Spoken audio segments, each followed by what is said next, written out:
Welcome, dear listener, to another journey through the quiet corridors of history.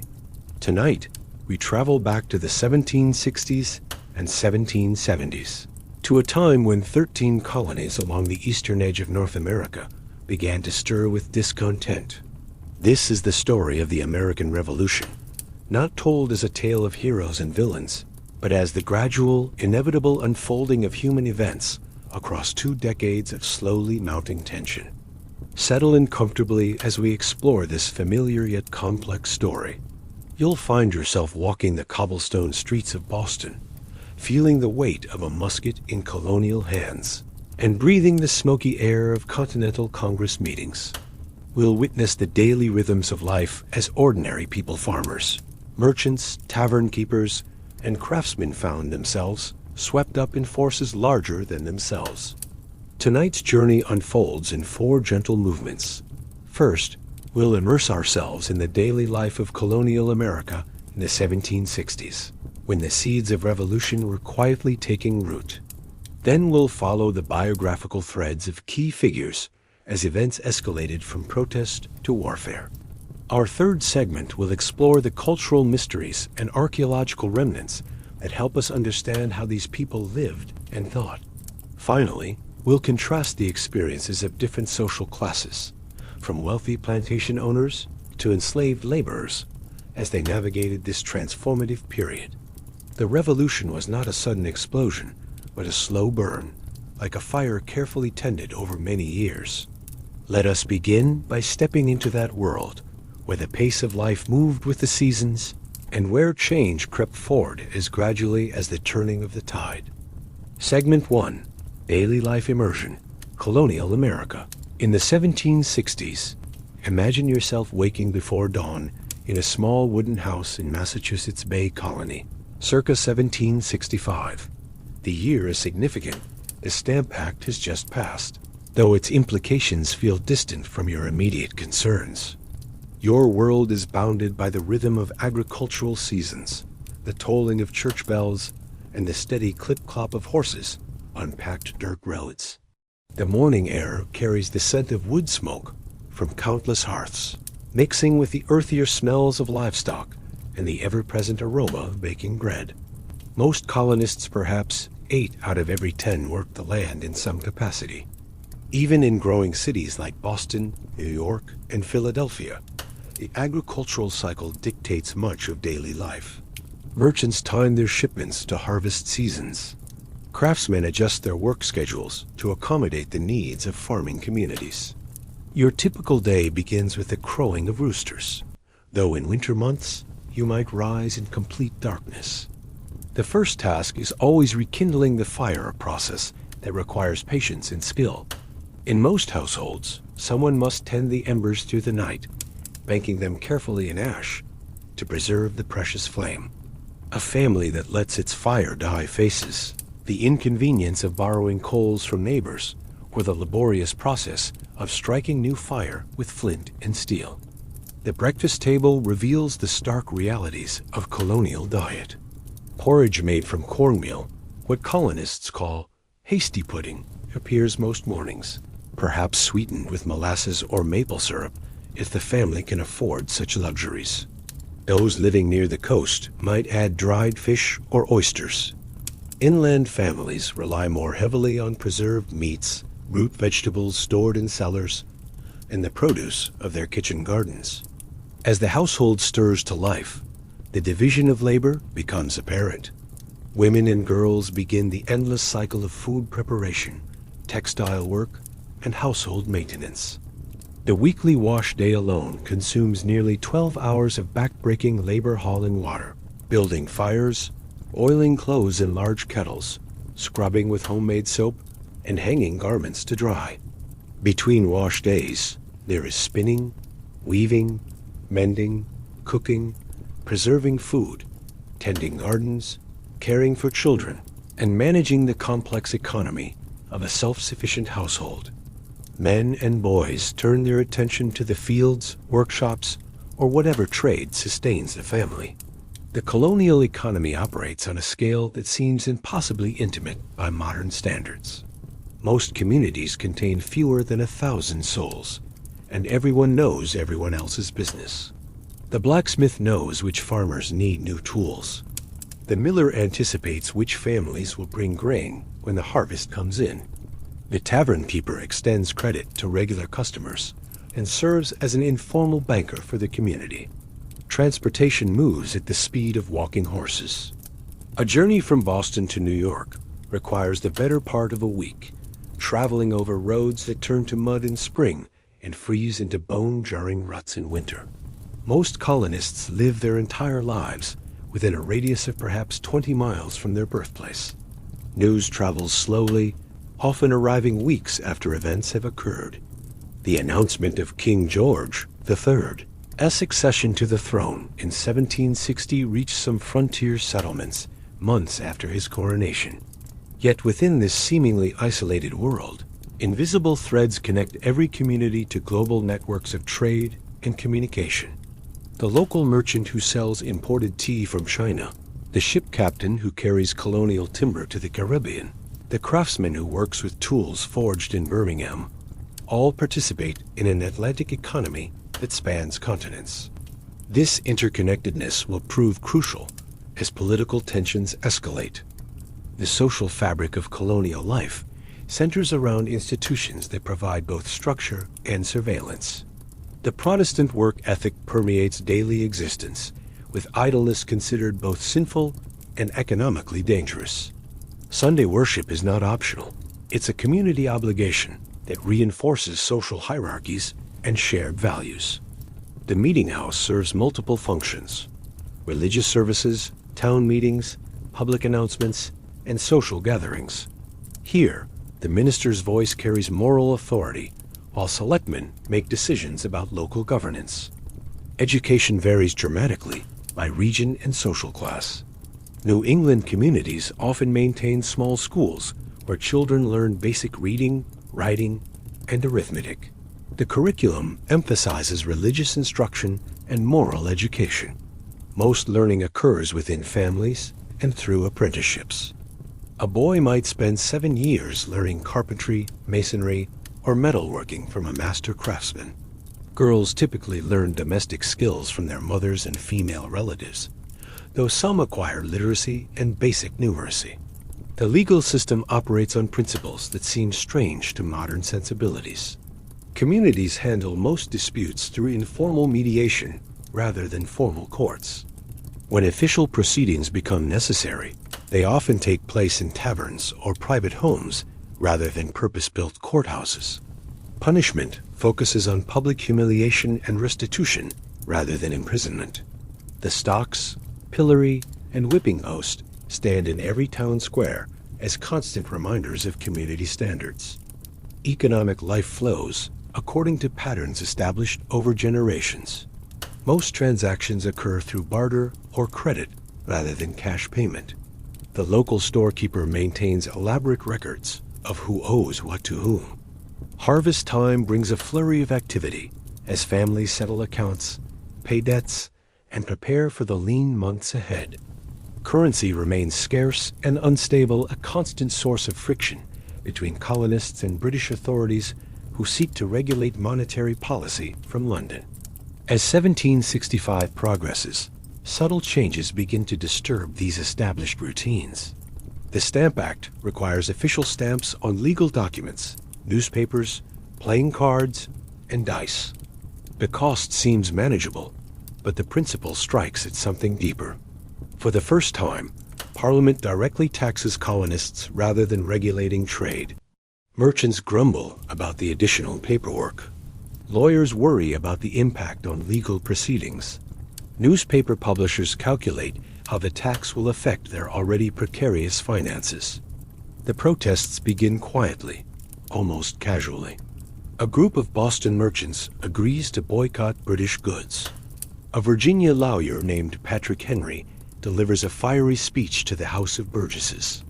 In small towns throughout the colonies, people gather in taverns and meeting houses to discuss the new law.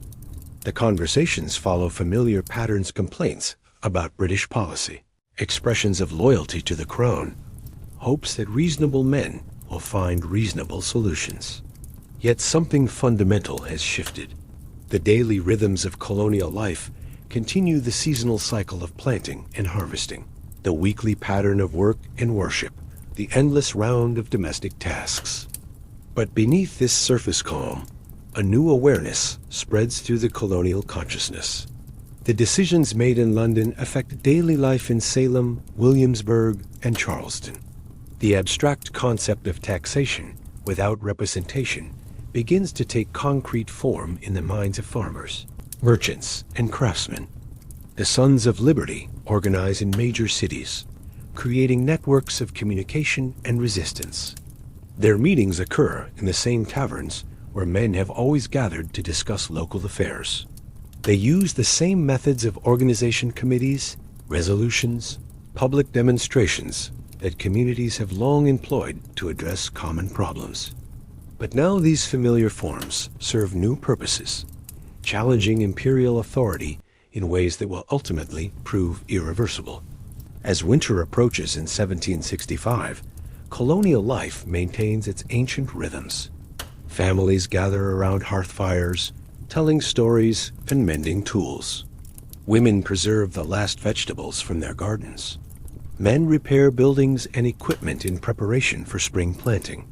Children learn their letters and numbers while helping with household chores. The pace of life remains unhurried, governed by seasonal necessities rather than political urgencies. But in the warm circles of firelight, in the informal gatherings at country stores, in the conversations that follow Sunday services, new questions circulate.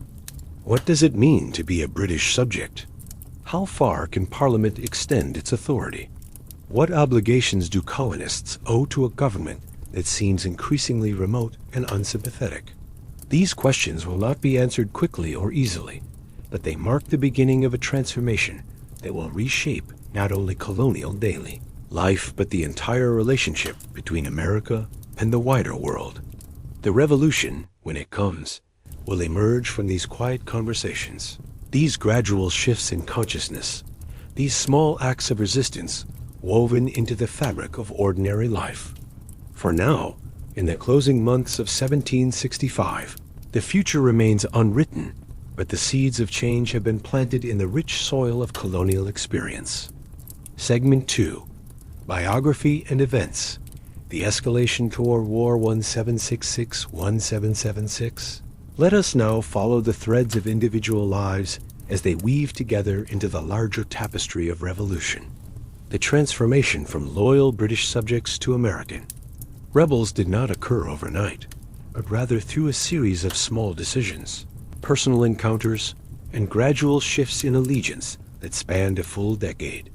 Consider the life of Samuel Adams, a man whose very appearance seemed to embody the steady persistence of colonial resistance. Born in 1722, Adams spent his early years managing his father's brewery in Boston, a business that brought him into daily contact with merchants, laborers, and ship captains. His hands knew the texture of grain and the weight of barrels. His nose was familiar with the yeasty scent of fermenting ale. These sensory experiences grounded him in the practical realities of colonial commerce, experiences that would later inform his political instincts. Adams possessed what his contemporaries called the gift of stirring men's souls, though he exercised this talent through patient organization rather than fiery oratory. Throughout the 1760s, he cultivated relationships with ship captains, dock workers, and tavern keepers' men who formed the backbone of Boston's resistance movement. His strategy was deceptively simple. He listened more than he spoke, asked questions that led others to draw their own conclusions, and created networks of communication that operated below the notice of royal officials. The repeal of the Stamp Act in 1766 brought temporary relief to colonial tensions, but Adams recognized that the underlying conflict remained unresolved. He spent the quiet months of 1766 and 1767 building what he called committees of correspondence, informal networks that could rapidly spread information and coordinate responses to future British policies. These committees met in private homes, in the back rooms of taverns, and in church basements. Their members shared a common concern about British intentions, though they differed widely in their proposed solutions. Meanwhile, in Virginia, a young lawyer named Thomas Jefferson was beginning his own journey toward revolution. Jefferson's path differed markedly from Adams's urban activism. Born into the plantation aristocracy, Jefferson's daily life revolved around the management of enslaved laborers, the cultivation of tobacco, and the maintenance of a complex household economy. His library contained hundreds of volumes on law, philosophy, and natural science. His correspondence with European intellectuals exposed him to enlightenment, ideas about natural rights in government by consent. Jefferson's political awakening occurred gradually through his work as a lawyer and his service in the Virginia House of Burgesses. The legal profession brought him into contact with ordinary colonists, farmers seeking to resolve land disputes, merchants dealing with debt collection, families struggling with inheritance issues. These encounters revealed the practical impact of British policies on colonial life. When Parliament passed the Townshend Acts in 1767, imposing duties on glass, lead, paint, paper, and tea, Jefferson saw how these taxes affected his clients' ability to conduct business and maintain their households. The Townshend Acts triggered a new wave of colonial resistance, more sophisticated and coordinated than the protests against the Stamp Act. Merchants in major cities organized boycotts of British goods, creating agreements that required careful negotiation and constant monitoring. Women played crucial roles in these boycotts, organizing spinning bees to produce homespun cloth, finding substitutes for imported tea, and pressuring neighbors to honor non-importation agreements. The boycotts transformed everyday shopping decisions into political acts. In Philadelphia, John Dickinson emerged as the intellectual voice of moderate resistance. His Letters from a Farmer in Pennsylvania, published in colonial newspapers throughout 1767 and 1768, argued that Parliament could regulate colonial trade but could not tax the colonies for revenue. Dickinson's arguments appealed to colonists, who remained loyal to the Crown but opposed specific British policies. His measured tone and careful legal reasoning provided a respectable alternative to more radical voices. The presence of British troops in Boston, beginning in 1768, created daily friction between soldiers and civilians. The troops occupied public buildings, competed with locals for part-time jobs, and served as constant reminders of imperial authority. Their red uniforms became familiar sights on Boston streets. The sound of military drums marked the passage of time. The sight of musket-carrying sentries reminded colonists that they lived under military occupation. Tensions reached a breaking point on the evening of March 5, 1770.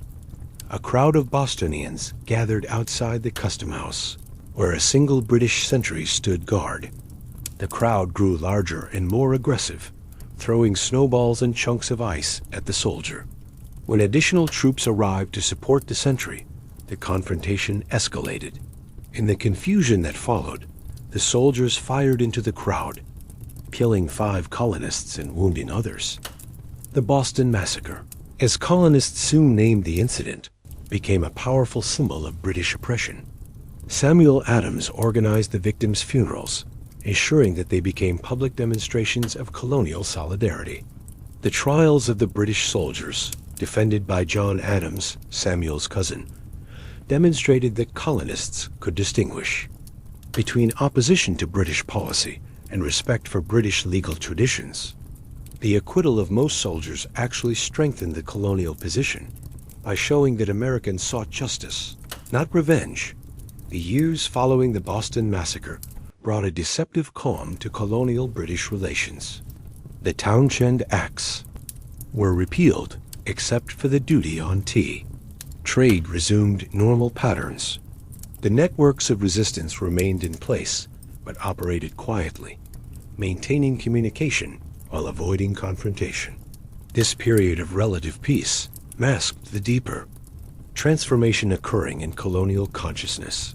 The Tea Act of 1773 shattered this temporary calm. Parliament granted the British East India Company a monopoly on tea sales in America, effectively eliminating colonial merchants from the trade. The policy seemed reasonable from London's perspective, with lower tea prices for colonists, while helping a financially troubled company. But colonists saw it as another example of Parliament's disregard for their commercial interests and political rights. The response to the Tea Act revealed how much colonial resistance had evolved since the 1760s. The Sons of Liberty, now experienced in organizing protests, quickly mobilized opposition in major ports. In New York and Philadelphia, they convinced tea consignees to resign their positions. In Charleston, they allowed tea to be landed, but prevented its sale. In Boston, they organized the most dramatic response of all. On the evening of December 16, 1773, approximately 50 colonists, disguised as Mohawk Indians, boarded 3 British ships in Boston Harbor. Working with remarkable efficiency, they dumped 342 chests of tea into the water. The Boston Tea Party, as it came to be known, represented a carefully planned act of civil disobedience rather than a spontaneous outbreak of violence. The participants maintained discipline, avoided damaging the ships, and even replaced a padlock. That had been broken during the action. The British response to the Boston Tea Party proved harsher than colonists expected. The coercive acts, passed in 1774, closed Boston Harbor until the tea was paid for, revoked Massachusetts' charter, allowed royal officials accused of crimes to be tried in England, and expanded the Quartering Act to require colonists to house British soldiers. Colonists quickly dubbed these measures the Intolerable Acts. The Intolerable Acts transformed local resistance into continental opposition. Other colonies recognized that what happened to Massachusetts could happen to them. The Virginia House of Burgesses called for a day of fasting and prayer in solidarity with Boston. Committees of correspondence throughout the colonies began planning a Continental Congress to coordinate resistance. The First Continental Congress convened in Philadelphia in September 1774, bringing together delegates from 12 colonies. Georgia, torn between loyalty to Britain and sympathy for other colonies, sent no representatives. The delegates included merchants, lawyers, planters, and skilled artisans men who had spent decades managing local affairs and now faced the challenge of continental coordination. The Congress operated through careful compromise and patient negotiation. Radicals like Samuel Adams and Patrick Henry pushed for immediate non-importation agreements and preparations for armed resistance. Moderates like John Dickinson and Joseph Galloway sought reconciliation with Britain through petition and negotiation. The final agreements reflected both impulses. The Congress approved a comprehensive boycott of British goods, while also petitioning the king for redress of grievances. The winter of 1774-1775 brought intensive preparation for what many colonists now recognized as inevitable conflict. Militia companies throughout New England increased their training schedules. Blacksmiths worked overtime, producing muskets, pikes, and other weapons. Farmers cached supplies of gunpowder and lead. The pace of daily life accelerated as communities prepared for war while hoping for peace. In Massachusetts, the provincial Congress began governing the colony in defiance of royal authority. This shadow government collected taxes, organized military supplies, and prepared for armed resistance. Similar extra-legal bodies emerged in other colonies, creating parallel institutions that could function independently of British control. The British military commander in Boston, General Thomas Gage, faced an impossible situation. His troops could control the city, but not the surrounding countryside. His intelligence networks had been compromised by years of colonial resistance. His orders from London required him to maintain order while avoiding actions that might provoke wider rebellion. On the night of April 18, 1775, Gage ordered a force of about 700 soldiers to march to Concord, where intelligence suggested the colonists had stored military supplies. The mission was intended to be swift and secret, but the elaborate warning system developed by colonial resistance leaders ensured that news of the British movement spread rapidly through the countryside. Paul Revere's Midnight Ride, later immortalized in poetry, was actually part of a coordinated warning system that included William Dawes, Samuel Prescott, and dozens of other riders. Church bells, signal fires, and prearranged signals carried word of the British advance to communities throughout eastern Massachusetts. By dawn, hundreds of militia members had assembled along the route between Boston and Concord. The confrontation at Lexington, Greene on the morning of April 19th, began with confusion rather than clear military purpose. British Major John Pitcairn ordered the assembled militia to disperse. Captain John Parker, commanding the Lexington Company, apparently gave a similar order to his men. In the tense moments that followed, someone fired a shot, whether British or American, intentionally or accidentally, remains unknown to this day. The shot heard round the world, as Ralph Waldo Emerson would later call it, marked the beginning of armed conflict between Britain and her American colonies. The skirmish at Lexington lasted only a few minutes, leaving 8 colonists dead and 10 wounded. The British column continued to Concord, where they encountered more organized resistance and suffered significant casualties during their retreat to Boston. The battles of Lexington and Concord transformed political resistance into military rebellion. Within days, thousands of militia members from throughout New England converged on Boston, beginning what would become an 8-year siege. The Second Continental Congress, convening in Philadelphia in May 1775, faced the reality that diplomatic solutions might no longer be possible. The appointment of George Washington as Commander-in-Chief of the Continental Army in June 1775 marked another crucial step toward independence.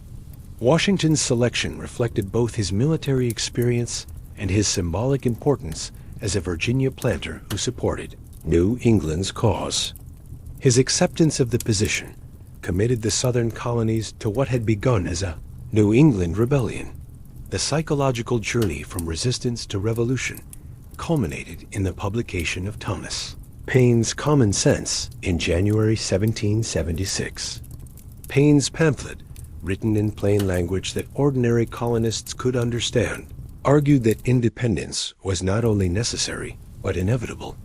His attacks on monarchy and aristocracy challenged fundamental assumptions about government and society that most colonists had never questioned. The impact of Common Sense was immediate and profound. Within 3 months, the pamphlet had sold 60,000 copies. It circulated through taverns, coffee houses, and private homes, reaching colonists who had never before considered the possibility of independence. Paine's arguments provided intellectual justification for what many colonists had already concluded emotionally, that reconciliation with Britain was impossible. The final push toward independence came through a series of events that made continued resistance under British rule untenable. The King's proclamation of rebellion in August 1775 declared the colonies in open revolt and authorized military action to suppress the rebellion. The hiring of Hessian mercenaries demonstrated that Britain was willing to use foreign troops against its own subjects. The burning of Norfolk, Virginia, by British naval forces in January 1776 brought the war to the southern colonies in dramatic fashion. By spring 1776, the question was no longer whether the colonies would seek independence, but how quickly they could coordinate such a momentous decision. The Second Continental Congress moved cautiously, aware that a declaration of independence would transform them from rebels seeking redress into traitors subject to execution. The careful legal and philosophical arguments that Jefferson crafted in the Declaration of Independence reflected this awareness, providing both justification for revolution and hope for international recognition. The signing of the Declaration of Independence on July 4, 1776, marked the formal end of the colonial period and the beginning of the American Republic.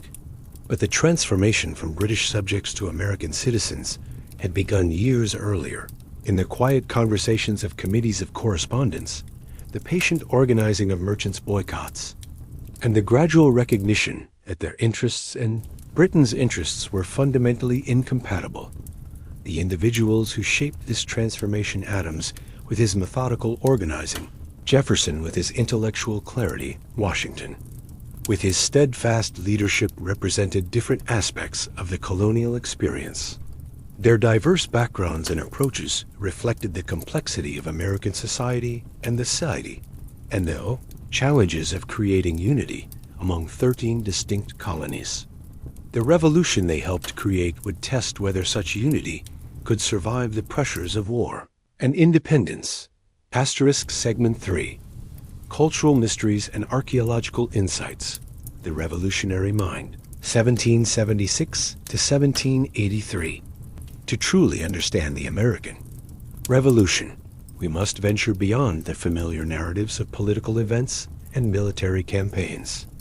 Let us instead explore the deeper mysteries of how ordinary people experienced this transformation, how they understood their world, what objects surrounded them in their daily lives, and how their fundamental assumptions about reality itself began to shift during these tumultuous years. Archaeological excavations throughout the former colonies have revealed fascinating details about Revolutionary era life that written records often overlook. At Colonial Williamsburg, archaeologists have uncovered the remains of slave quarters, revealing the material culture of the enslaved population, who comprise nearly half of Virginia's inhabitants.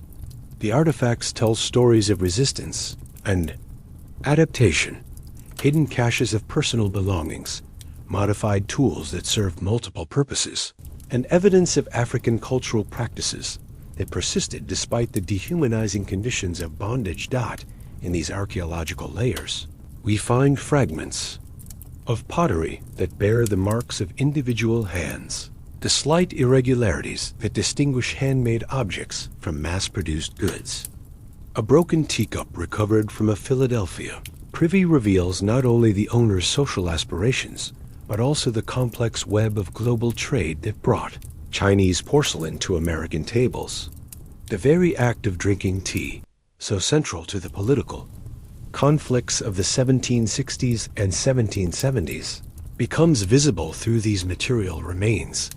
That the mysteries of revolutionary consciousness emerge most clearly when we examine how colonists understood their relationship to the natural world. The 18th century mind operated within a framework of natural philosophy that saw divine purpose in natural phenomena.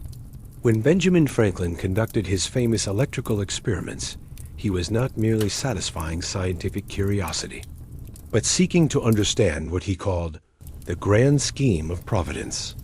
The lightning rod, one of Franklin's most practical inventions, represented a bold assertion that humans could protect themselves from divine wrath through scientific understanding. This natural philosophy shaped how colonists interpreted political events. The Boston Massacre, the Tea Party, and other confrontations were seen not as isolated incidents, but as part of a larger pattern that revealed fundamental truths about human nature and divine justice. Samuel Adams and other resistance leaders deliberately cultivated this interpretive framework, presenting British policies as violations of natural law that demanded corrective action. The role of women in revolutionary culture remains partially hidden in historical shadows, but archaeological evidence and private correspondence reveal the complexity of their experiences. Excavations at Mount Vernon have uncovered the quarters where enslaved women lived and worked, providing insights into their daily routines and survival strategies. These women managed complex households, raised children, and maintained cultural traditions while navigating the dangerous dynamics of slavery and warfare. Free women of various social classes participated in the revolution through activities that often went unrecorded in official documents. They organized boycotts, managed family finances during men's military service, and maintained communication networks that proved crucial to resistance efforts. The letters of Abigail Adams reveal a sophisticated political consciousness that challenged conventional assumptions about women's roles. Her famous admonition to remember the ladies when forming new laws reflected broader conversations occurring in parlors and kitchens throughout the colonies. The archaeological record also reveals the material culture of warfare itself. Excavations at Revolutionary War campsites have uncovered thousands of artifacts that illuminate the daily experience of military service. Lead musket balls, often reshaped and reused multiple times, speak to the constant scarcity that plagued both Continental and British forces. Fragments of military equipment belt buckles, uniform buttons, pieces of cartridge boxes reveal the mixture of improvisation and standardization that characterized revolutionary armies. Perhaps most intriguingly, these sites have yielded evidence of the informal economies that sustained military operations. Soldiers carved bone buttons, crafted wooden utensils, and repaired equipment using whatever materials they could find. Women camp followers' wives, daughters, and female entrepreneurs provided essential services like cooking, laundry, and nursing. Their presence transformed military camps into temporary communities with their own social hierarchies and cultural practices. The religious dimensions of revolutionary culture present another layer of mystery that requires careful interpretation. The Great Awakening of the 1740s and 1750s had transformed colonial religious life, creating new forms of spiritual expression that emphasized individual experience over institutional authority. This religious individualism provided intellectual and emotional preparation for political independence, as colonists accustomed to challenging religious authority found it easier to question political authority. Yet the relationship between religion and revolution was far from simple. Different denominational traditions responded differently to the imperial crisis. Anglicans, with their formal ties to the Church of England, often remained loyalist. Congregationalists and Presbyterians, with their traditions of local autonomy, generally supported independence. Quakers, committed to pacifism, faced agonizing choices between political convictions and religious principles. The archaeological evidence reveals how these religious differences played out in daily life. Excavations at Quaker meeting houses have uncovered evidence of the careful deliberations that preceded decisions about military service and political participation. The plain material culture of Quaker communities, simple pottery, modest dress, functional architecture reflected theological commitments that conflicted with revolutionary enthusiasm. The mystery of loyalty itself deserves careful consideration. Why did roughly 1/3 of colonists remain loyal to Britain throughout the Revolution?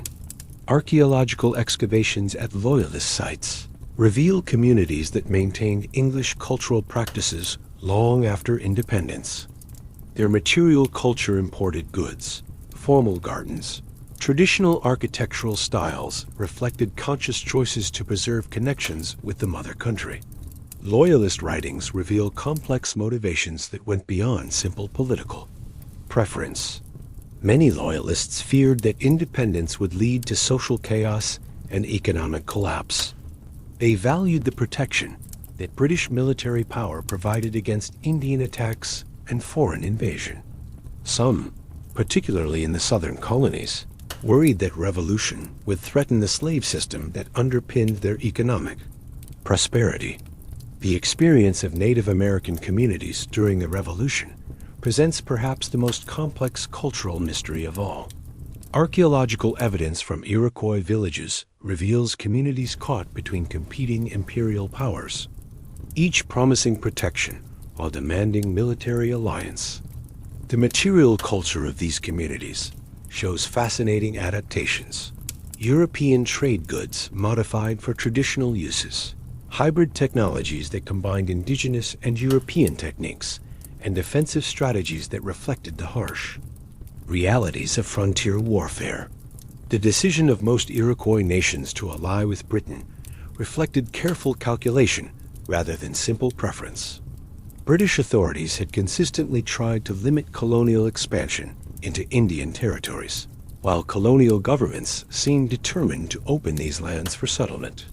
The Royal Proclamation of 1763, which prohibited settlement beyond the Appalachian Mountains, had been widely ignored by colonists, but represented official British policy. When the Revolution began, Indian communities faced impossible choices. Supporting Britain meant allying with a distant power that might abandon them after the war. Supporting the colonists meant trusting people who had consistently seized Indian lands and violated treaty agreements. The archaeological record reveals communities that tried to remain neutral, fortifying their villages and stockpiling supplies while avoiding commitment to either side. The cultural transformation of colonial cities during the Revolution created new forms of urban life that archaeologists are still uncovering.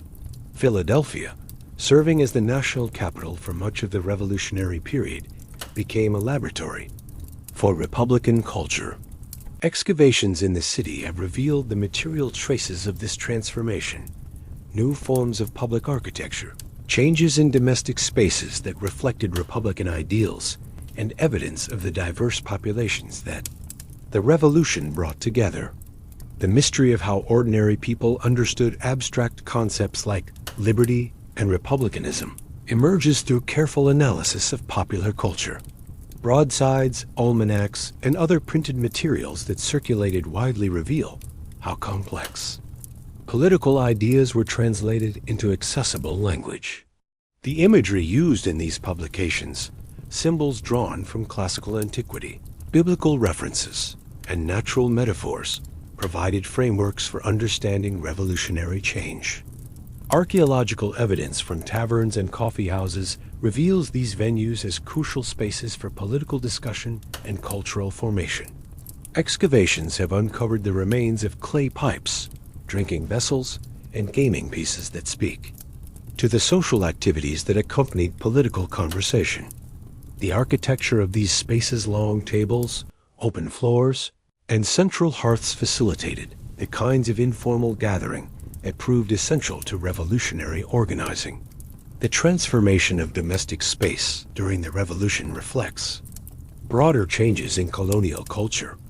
Archaeological evidence reveals changes in kitchen design, dining practices, and household organization that reflected new ideas about privacy, equality, and social relationships. The Republican emphasis on virtue and simplicity influenced everything from clothing choices to furniture styles. Perhaps most mysteriously, the Revolution created new forms of collective memory and cultural identity. The archaeological record reveals how communities began to commemorate revolutionary events through monuments, ceremonies, and preserved sites.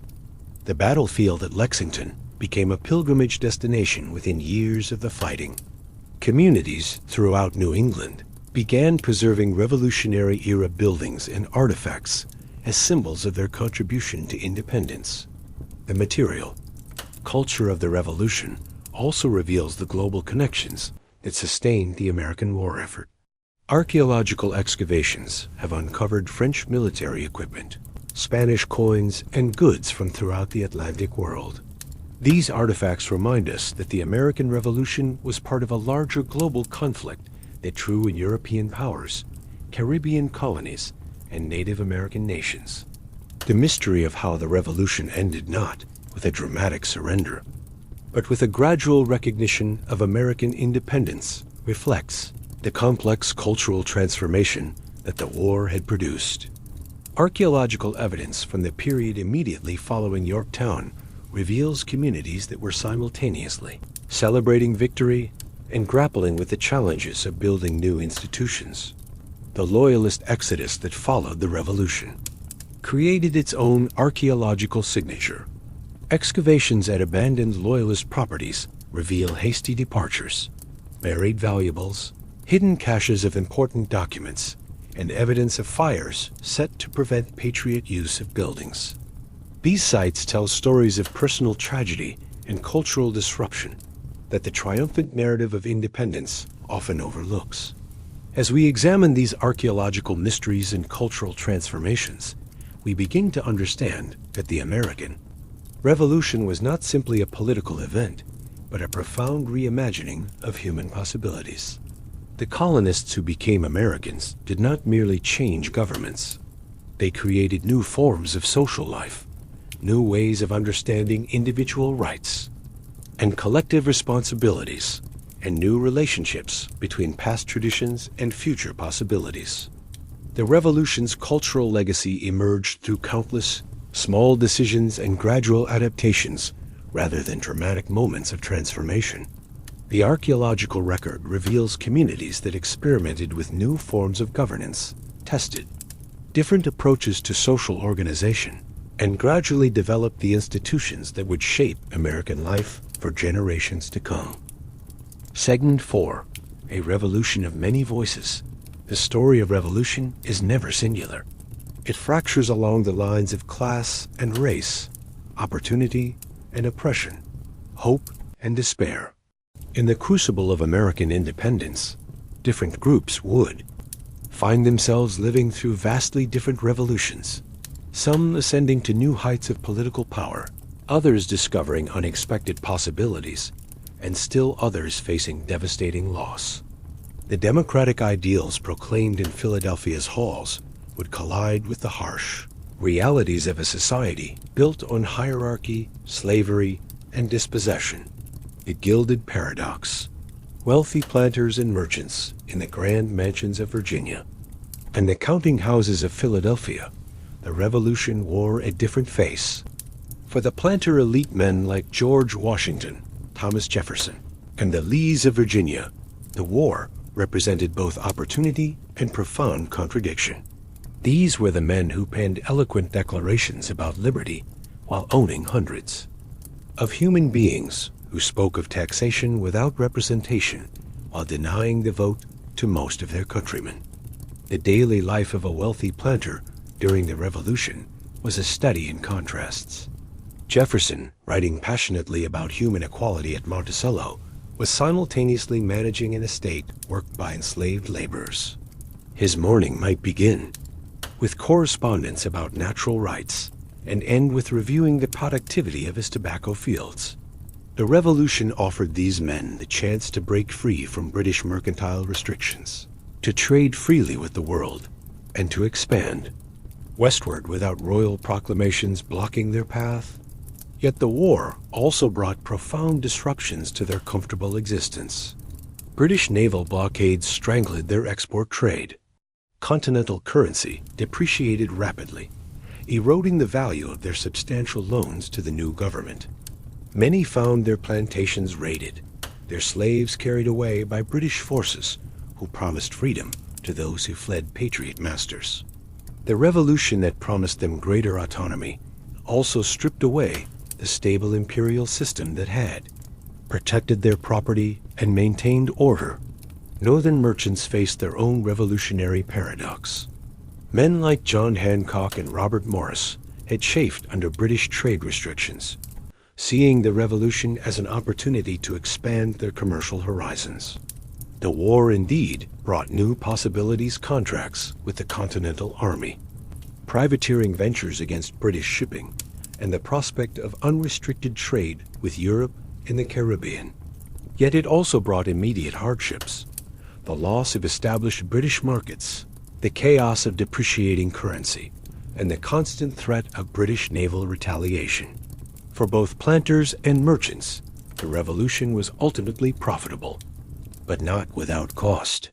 They would emerge from the war with greater political power, fewer external constraints on their economic activities, and vast new territories to exploit. But they would also face the challenge of building a new nation while maintaining the social hierarchies that sustained their wealth and status. The awakening, skilled artisans and small farmers in the workshops of Philadelphia, the farms of western Pennsylvania, and the fishing villages of Massachusetts, the revolution carried a different promise. For skilled artisans, carpenters, blacksmiths, shoemakers, and silversmiths, the break from Britain offered both economic opportunity and political awakening. These men had felt the sting of British policies most directly. The Stamp Act that taxed their business documents, the Townshend Acts that raised the cost of imported materials, and the economic disruptions that followed British punitive measures.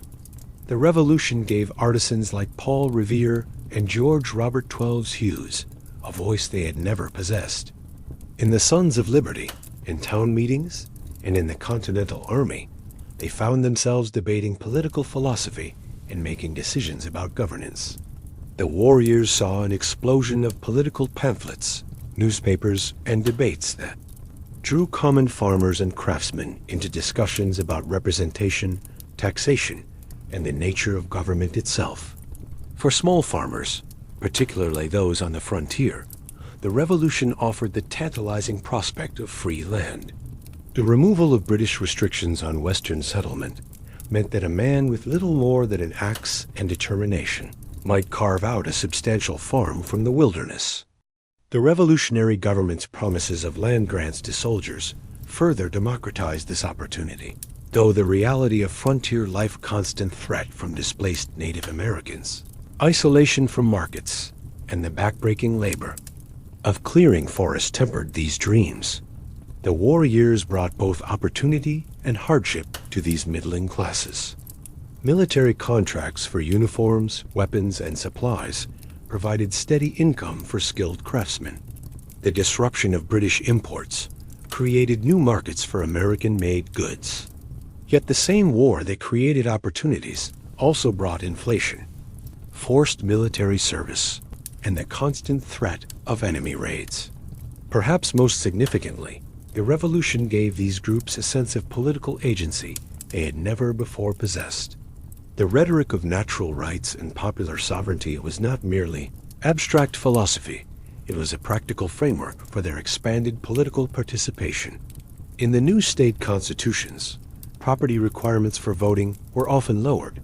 Town meetings became more democratic, and ordinary citizens found themselves serving on juries, in militias, and in local government. The cruel irony: enslaved people and the promise of freedom for the nearly 500,000 enslaved people in revolutionary America. The war represented both the cruelest irony and the most desperate hope.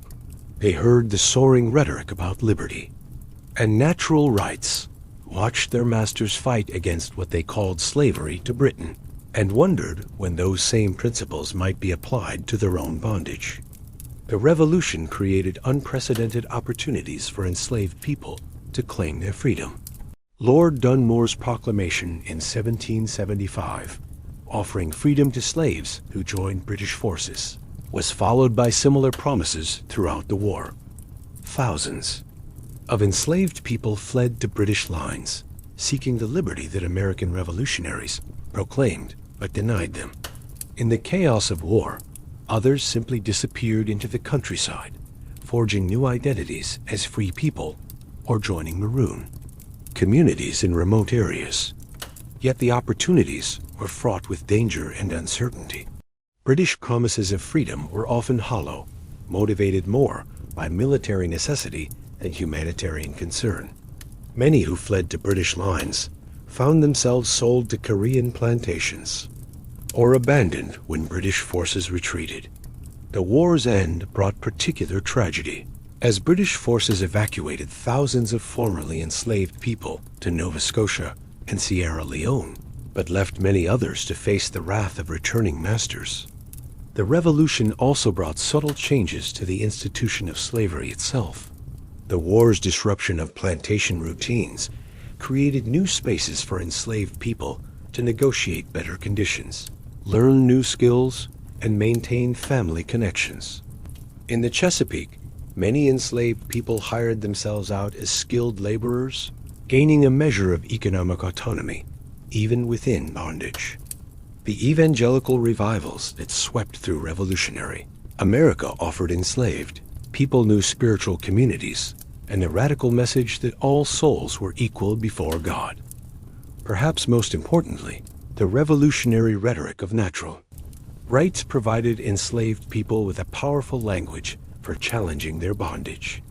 Petitions for freedom, filed by enslaved people in Massachusetts and other states, used the same arguments about natural rights and human equality that white revolutionaries employed against Britain.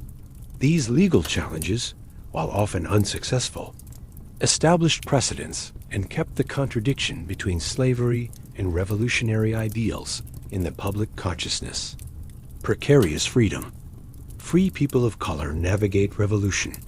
For the small but significant population of free people of color, perhaps 60,000 individuals by 1790, the revolution brought both opportunities and new forms of discrimination. These included free-born individuals, those who had purchased their freedom, and those freed by increasingly common manumissions in the Upper South. Their experiences during the Revolutionary period reveal the complex intersection of race, class, and freedom in the new republic. In cities like Philadelphia, New York, and Charleston, free people of color worked as skilled craftsmen, sailors, and small merchants. The war's disruption of normal economic patterns created new opportunities for enterprising individuals. Some, like the Philadelphia saddlemaker James Forten, found prosperity in wartime contracts. Others used their skills as interpreters, guides, and intermediaries between different communities to carve out economic niches. Yet free people of color also faced increasing legal restrictions and social hostility. Revolutionary rhetoric about equality existed alongside growing racial prejudice that questioned whether people of African descent could truly be citizens of the new republic. Many states passed laws restricting the movement and rights of free people of color, requiring them to carry passes, prohibiting them from assembling, and limiting their economic activities. The revolution's aftermath brought particular challenges. The new state constitutions that expanded voting rights for white men often explicitly excluded free people of color. The gradual emancipation laws passed in northern states, while ending slavery, created new categories of legal discrimination that would persist for generations. Even in states where free people of color retained the right to vote, social pressure and economic coercion often prevented them from exercising that right. The forgotten allies, Native Americans and the Revolution's devastation. For the numerous Native American nations east of the Mississippi, the Revolution represented an unmitigated catastrophe. These societies, with their own complex political structures, territorial claims, and economic systems, found themselves caught between competing empires with no good options for survival. The majority of Native American nations that chose sides in the conflict aligned with the British, a decision that would have devastating consequences. The Iroquois Confederacy, which had maintained its power through careful diplomacy between European rivals, fractured under the pressure of choosing between Britain and the rebellious colonies. The Cherokee, Creek, and other southeastern nations faced similar impossible choices, their decisions often dividing communities and families. The war brought unprecedented destruction to Native American communities.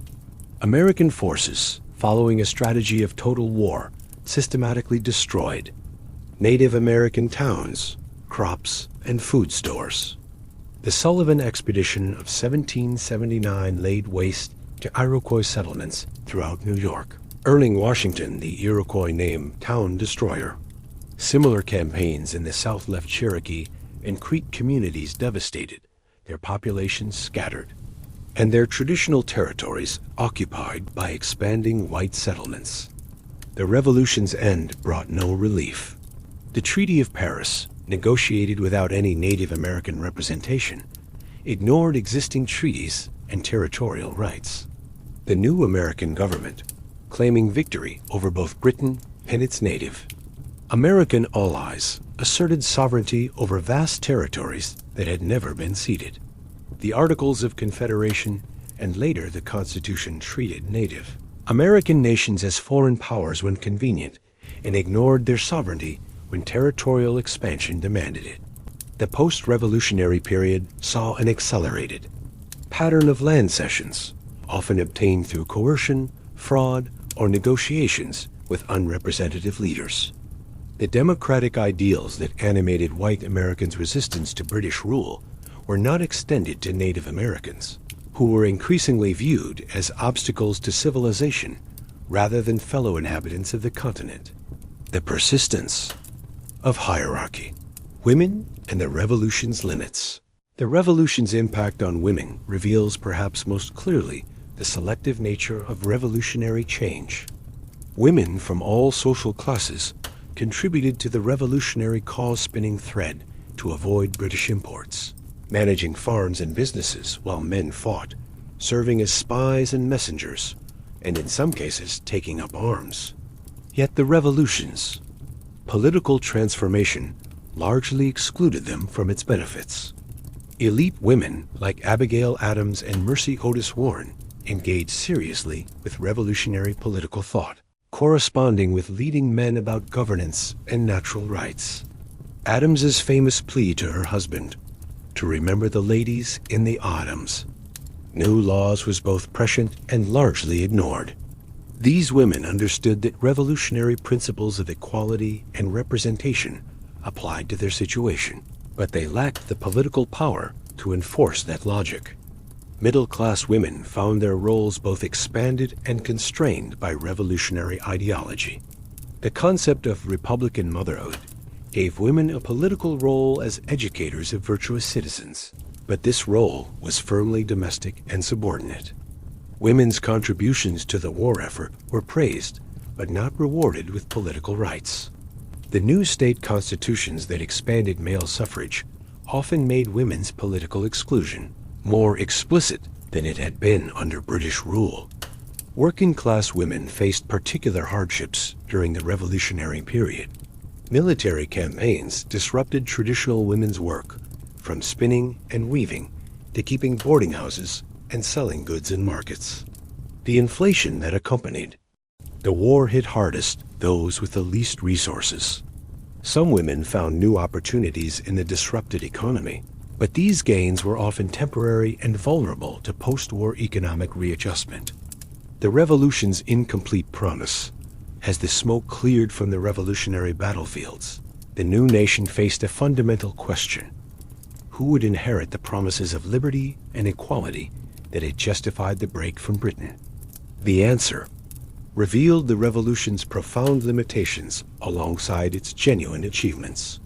The revolution had indeed created something new in human history, a large republic founded on principles of popular sovereignty and individual rights. It had expanded political participation for white men of modest means, created new economic opportunities, and established precedents for peaceful transfers of power. The ideals articulated in the Declaration of Independence and embedded in the new Constitution would inspire liberation movements for generations to come. Yet the revolution also left intact fundamental hierarchies that contradicted its stated principles. Slavery not only survived, but expanded in the new republic. Native Americans found themselves increasingly marginalized and dispossessed. Women remained excluded from political participation. Economic inequality persisted, and in some regions increased, as the revolution's benefits flowed primarily to those who already possessed advantages. The revolution's legacy was thus profoundly ambiguous. It had created a framework for democracy and equality while simultaneously excluding most of the population from its benefits. It had proclaimed universal principles while applying them selectively. It had established a republic that would serve as a beacon of hope for oppressed peoples worldwide while maintaining systems of oppression within its own borders. This contradiction would define American history for generations to come. The Revolution had planted seeds of democratic equality that would eventually challenge every form of hierarchy and exclusion. But it had also created new forms of exclusion and new justifications for inequality. The struggle to fulfill the Revolution's promise of liberty and equality for all would continue long after the last British soldier sailed from American shores. The Revolution, in the end, was not a single event, but the beginning of an ongoing process, a continuous negotiation over who belonged in the American experiment and on what terms. Each generation would face the challenge of deciding whether to extend or restrict the revolutionary promise, whether to fulfill its democratic potential or maintain its exclusions. The Revolution had created the possibility of a more perfect union, but the work of creating that union would fall to future generations of Americans, each grappling with the enduring tension between American ideals and American realities.